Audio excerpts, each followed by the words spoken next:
ഓം പരാശക്തി നമ. ഒരിക്കൽ ഒരു ഭക്തത ചോദിച്ചു, അമ്മയെ ഞാൻ എങ്ങനെ സേവിക്കണം? അമ്മ പറഞ്ഞു, മറ്റുള്ളവരെ നിസ്വാർത്ഥമായി സേവിച്ചാൽ മാത്രം മതി മോളെ. ഭക്ത തിരക്കി, അമ്മയെ എങ്ങനെ ഞാൻ സന്തുഷ്ടയാക്കും? അമ്മ അരുളി, മറ്റുള്ളവരെ സേവിക്കൂ, സന്തുഷ്ടരാക്കൂ, അപ്പോൾ അമ്മയും സന്തുഷ്ടയാകും.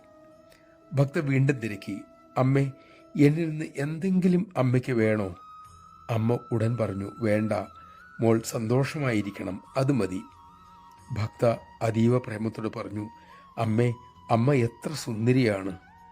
അമ്മ പ്രേമപൂർവം അരുളി, സൗന്ദര്യം മോളിലുമുണ്ട്, അത് കണ്ടെത്തണം. ഭക്ത അമ്മയെ ആശ്വസിച്ചുകൊണ്ട് പറഞ്ഞു, ഞാൻ അമ്മയെ സ്നേഹിക്കുന്നു അമ്മേ. അമ്മ അരുളി, മോളെ, യഥാർത്ഥത്തിൽ അമ്മയും മോളും രണ്ടല്ല, നമ്മൾ ഒന്നാണ്, പ്രേമം മാത്രമാണ്. നമഃ ശിവായ. ആനന്ദം നിറഞ്ഞ, ആനന്ദം ഉണർത്തുന്ന, ആനന്ദം നിറയ്ക്കുന്ന അമൃതമൊഴികൾ നമ്മൾക്ക് അമൃതമായി തീരട്ടെ. ഇത് മനസ്സിലാക്കാൻ നമുക്ക് സാധിക്കട്ടെ. അതിനുള്ള വിവേകം അമ്മ തന്നെ നമുക്ക് നൽകട്ടെ.